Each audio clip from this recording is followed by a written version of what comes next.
Good evening दोस्तों। आज हम आपको चल रहे हैं नंबर सिस्टम का सेकंड क्लास है। मैं नंबर सिस्टम में आपको बहुत सारी चीज़ें मैंने बता दिया था और आज कुछ चीज़ें हैं जिनको मैं बताने जा रहा हूँ। सबसे पहले हम बात करते हैं, मैंने यहाँ तक आपको बता दिया था classification of the number. Classification of number मैंने बता दिया था कि जो हमारा नंबर्स होता है, संख्याएं होती है, वो हमारा दो टाइप्स की होती है। सबसे पहले हमारे क्या होता है, रियल नंबर होता है। क्या होता है? Real number. दूसरा हमारे पास क्या होता है, इमेजिनरी नंबर होता है। ठीक है। और इसके बाद जो मैंने बताया था, जो रियल नंबर होता है वो दो तरीके का होता है। मैंने आपसे बताया था, एक होता है हमारे पास इंटीजर होता है, इंटीजर, और दूसरा हमारे पास क्या होता है, डेसिमल होता है। तो मैंने आपको डेसिमल में दो टाइप्स के होते हैं, एक हमारे पास होता है टर्मिनेटिंग, दूसरा क्या होता है नॉन टर्मिनेटिंग। इसके बारे में मैंने आपको एक्सप्लेनेशन कर दिया था। अब हम आज बात करेंगे इसके विषय में, इंटीजर के विषय में, यानी पूर्णांक किसको बोलते हैं। हिंदी में इसको क्या बोलते हैं, पूर्णांक। क्या बोलते हैं, पूर्णांक। अब देखिए, पूर्णांक किसको बोलते हैं, जिसमें पूर्णांक वो होता है जिसमें सभी धनात्मक संख्याएं, सभी ऋणात्मक संख्या और जीरो क्या हो, सम्मिलित हो। उन सभी संख्याओं को हम क्या बोलते हैं, पूर्णांक संख्या बोलते हैं। अब सुनिए भाई, पूर्णांक में सभी धनात्मक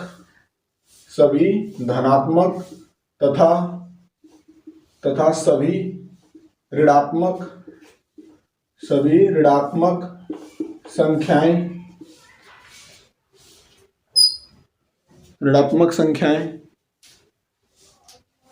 संख्याएं एवं जीरो भी क्या होता है, एवं जीरो क्या होता है, उपस्थित होता है। उन सभी संख्याओं को हम क्या बोलते हैं, पूर्णांक बोलते हैं। अब देखिए, पूर्णांक को अगर हम दर्शाएं, जैसे मान लो ये हमारे पास जीरो होता है, 1 2 3 4, और इधर क्या होता है प्लस इनफाइनाइट, इधर क्या होता है माइनस इनफाइनाइट, -1 -2 -3 -4। तो ये सभी संख्याएं जो है ये हमारा क्या कहलाती हैं, पूर्णांक कहलाएंगी। क्या कहलाएंगी, पूर्णांक कहलाएंगी। अब बात करता हूं कि जो पूर्णांक होता है, इंटीजर जिसको बात बोलते हैं, वो हमारा दो टाइप का होता है। सबसे पहले बात करता हूं, पूर्णांक कितने टाइप का होता है, दो टाइप का होता है। पहले मैं यहां लिख देता हूं, इंटीजर जो होता है ये दो तरीके का होता है। एक होता है हमारे पास पॉजिटिव इंटीजर, दूसरा क्या होता है हमारे पास, नेगेटिव इंटीजर। ठीक है। इसको हम बोलते हैं धनात्मक, धन पूर्णांक। क्या बोलते हैं, धन पूर्णांक। इसको हम क्या बोलते हैं, ऋण पूर्णांक। क्या बोलते हैं, ऋण पूर्णांक। तो इसमें सभी धनात्मक संख्या जैसे 0 1 2 3 4 5 6 इनफिनिट है, और इसमें ऋण संख्या यानी -1 -2 -3 -4 -5 इसी इनफिनिट है। तो ये आपको समझ में आएगा होगा धन पूर्णांक किसको कहते हैं, यानी सभी धनात्मक संख्याएं और जीरो भी उसमें आएगा, उन संख्याओं को हम क्या बोलते हैं, धन पूर्णांक। और जिसमें सभी निगेटिव वैल्यू होती है उसको हम क्या बोलते हैं, ऋण पूर्णांक बोलते हैं। ठीक है। अब आगे देखिए, हो गया। अब एक चीज ध्यान रखिए, जो हमारा पॉजिटिव इंटीजर होता है जिसको हम बोलते हैं धन पूर्णांक होते हैं, इसी धन पूर्णांक को ही हम क्या बोलते हैं, होल नंबर बोलते हैं। क्या बोलते हैं, होल नंबर। क्या बोलते हैं, होल नंबर। Whole number. ठीक है। तो जिसको हम बोलते हैं पूर्ण संख्या, होल नंबर में होता है पूर्ण संख्या। अब सुनिए भाई, ये हमारे पास हो गया 0 1 2 3 4 5 6 इनफिनिट तक। ठीक है। तो अब बात करता हूं, ये हमारे पास देखिए, जो हमारा होल नंबर होता है वो दो चीजों से मिलकर क्या किया, बना गया। किनसे, दो चीजों से। देखिए, जो हमारा होल नंबर होता है, देखो यहाँ होल नंबर में क्या क्या आता है, एक तो जीरो आता है, दूसरा क्या है इसमें संख्या 1 2 3 4 5 6 7 ऐसे से इन दोनों, जब ये दोनों एक साथ मिलकर थे तो वो हमारा क्या कहलाएगा, पॉजिटिव इंटीजर कहा गया था, अर्थात धन पूर्णांक कहा गया था।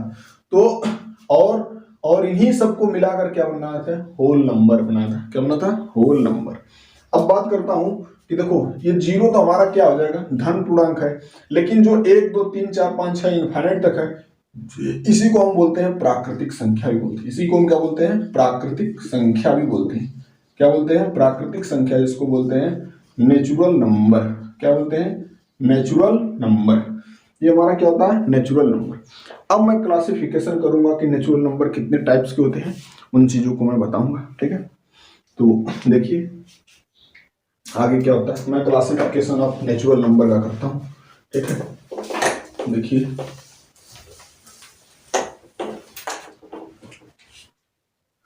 देखिए नेचुरल नंबर, जो नेचुरल नंबर होता है उसको 4 भागों में बांट देंगे। कितने भागों में, 4 भागों में। पहला जो होता है वो इवन नंबर होता है, जिसको हम बोलते हैं सम संख्या। क्या बोलते हैं, सम संख्या। जो दूसरा हमारे पास होता है वो हमारा होता है ऑड नंबर होता है, जिसको हम बोलते हैं विषम संख्या। क्या बोलते हैं, विषम संख्या। जो तीसरा हमारे पास होता है वो हमारे पास होता है प्राइम नंबर। क्या होता है, प्राइम नंबर। और जो चौथा होता है वो हमारा होता है composite number. Composite number. Prime number को हिंदी में बोलते हैं अभाज्य संख्या। क्या होती है, अभाज्य संख्या। और ये हमारे पास क्या होती है, भाज्य संख्या। भाज्य संख्या। इन चारों संख्याओं में बहुत लोगों को बहुत कंफ्यूजन है, लेकिन मैं उसको दूर करने का काम करूंगा, आप लोग सिर्फ बने रहिए। तो देखिए सबसे पहले क्या होता है, सम संख्या क्या होती है, वे सभी संख्याएं जो 2 से पूर्ण रूप से क्या करती है, विभाजित होती हैं, उन संख्याओं को हम क्या बोलते हैं, जो 2 से पूर्ण रूप से विभाजित होती हैं उन संख्याओं को हम क्या बोलते हैं, सम संख्या बोलते हैं। जो 2 से पूर्ण रूप से विभाजित होती है, ऐसी संख्याएं जो 2 से पूर्ण रूप से विभाजित होती हैं उन संख्याओं को हम क्या बोलेंगे, सम संख्या। लिख रहा हूं भाई मैं यहाँ पे, वे संख्या जो 2 से पूर्ण रूप से विभाजित होती हों उसे, जो संख्याएं 2 से पूर्ण विभाजित होती हैं उसे सम संख्या कहते हैं। एग्जाम्पल है हमारे पास 0, 2 हो जाएगा, 4 हो जाएगा, 6 हो जाएगा, 8 हो जाएगा, 10 हो जाएगा, इसी तरह इनफाइनाइट। तो इन संख्याओं को अगर आप 2 से भाग देंगे तो ये पूर्ण रूप से कट जाएगा। जैसे अगर हम इसमें 2 से भाग देंगे तो कितना बढ़ जाएगा भाई, क्या हो जाएगा, 0। ठीक है, ठीक, ये कट जाएगा। अब फिर अगर 2 से इसमें भाग देंगे तो कितना बढ़ जाएगा, 1 बढ़ जाएगा। ठीक है, और ये 4 है, 4 को भी अगर 2 से भाग देंगे 2 बार में कट जाएगा। तो सारी संख्याएं क्या करेंगी, 2 से क्या हो जाएंगी, विभाजित हो जाएंगी। इसलिए इन संख्याओं को हम क्या बोलेंगे, सम संख्या। और ये हमारे पास 0, 2, 4, 6, 8, 10 इनफाइनाइट तक। विषम संख्या क्या होती है, वे संख्याएं जो 2 से विभाजित नहीं होती हैं, जो संख्याएं 2 से पूर्ण विभाजित नहीं होती हैं,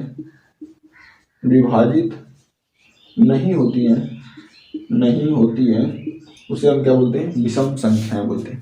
एग्जाम्पल है, इसका एग्जाम्पल हो जाएगा 1 हो जाएगा, 3 हो जाएगा, 5 हो जाएगा, 7 हो जाएगा, 9 हो जाएगा, 11 हो जाएगा, 13 इसी तरह।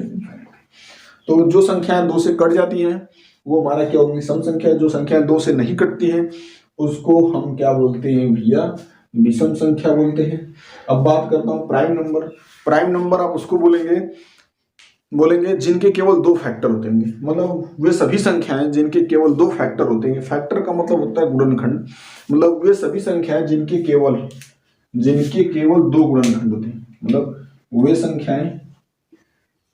संख्या जिनके केवल 2 फैक्टर, यानी जिनके केवल 2 गुणनखंड, हिंदी में लिख रहा हूं भाई, जिनके केवल 2 गुणनखंड होते हो उन संख्याओं को हम क्या बोलेंगे, अभाज्य संख्या। और कंपोजिट नंबर में क्या होगा कि वे संख्याएं जिनके 2 से अधिक गुणनखंड होंगे उसे भाज्य संख्या या तो क्या बोलेंगे, कंपोजिट नंबर बोलेंगे। अब ध्यान दीजिए और एक चीज नोट कर लीजिएगा, आप नोट में लिखेगा, एक ऐसी संख्या 1, जो ए नंबर 1 है, एक न तो भाज्य संख्या है और न तो अभाज्य संख्या है, अभाज्य संख्या।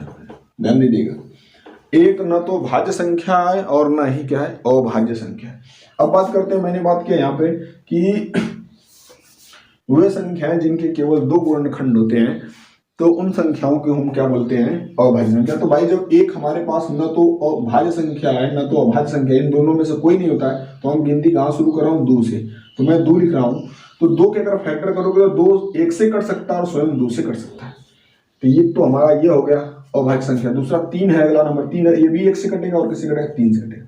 ठीक है, तो एग्जाम्पल में तो इन देख रहे हो इन सबके कितने गुणनखंड है, 2 है। लेकिन जैसे ही 4 की जब बात आएगी ना, तो 4 के गुणनखंड कितने होंगे, 1 से भी कट जाएगा, 2 से कट जाएगा, स्वयं का 4 से कट जाएगा। तो जो 4 होगा वो हमारा क्या हो जाएगा, अभाज्य संख्या होगा। क्यों? क्योंकि इसके कितने हो जा रहे हैं, 3 गुणनखंड हो रहे हैं और इन सब के कितने गुणनखंड है, 2 गुणनखंड है। इसलिए ये हमारा कैसी संख्या हो जाएंगी, अभाज्य संख्या हो जाएंगी और ये हमारे पास क्या हो जाएंगी, भाज्य संख्या।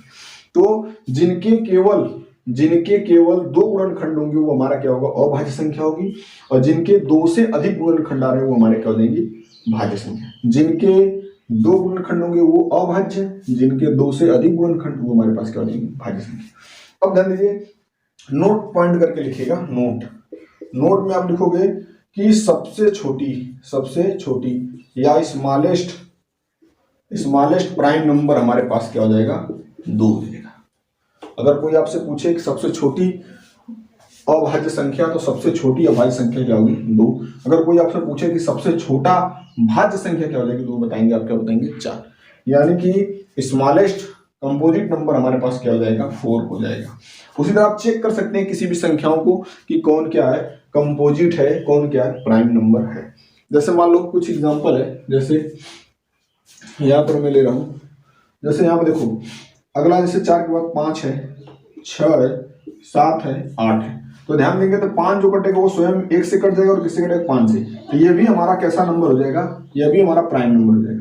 6 की बात करेंगे तो 6 किससे कटेगा, 1 से कट जाएगा, 2 से कट जाएगा, स्वयं 3 से कट जाएगा, स्वयं किससे कटेगा, 6 से कटेगा। तो ये हमारा कैसा नंबर हो जाएगा, ये हमारा कंपोजिट नंबर हो जाएगा। क्यों? क्योंकि इसके 2 से अधिक गुणनखंड आ रहे हैं, इसलिए हमारा क्या हो जाएगा, 7 की बात करेंगे तो 7 1 से कट जाएगा और किससे कटेगा, 7 से। और कोई ऐसी संख्या नहीं जो इसको पूर्ण रूप से काट सके। बात आएगी 8 की, तो 8 1 से भी कट जाएगा, 2 से कट जाएगा, स्वयं 4 से कट जाएगा, स्वयं किससे कटेगा, 8 से कटेगा। तो ये दोनों संख्या हमारे पास कैसी संख्या होंगी, कंपोजिट नंबर होंगे, और 5 और 7 कैसे होंगे, हमारा प्राइम नंबर होंगे। उम्मीद करता हूं दोस्तों आप सभी लोगों को पसंद आया होगा। नेक्स्ट जो कल हम लोगों को पढ़ना है, वो हमारा कल का टॉपिक जो होगा वो हमारा होगा यूनिट डिजिट। ये हमारा कल का नेक्स्ट टॉपिक है, इसको भी कल आपको पढ़ाया जाएगा। धन्यवाद।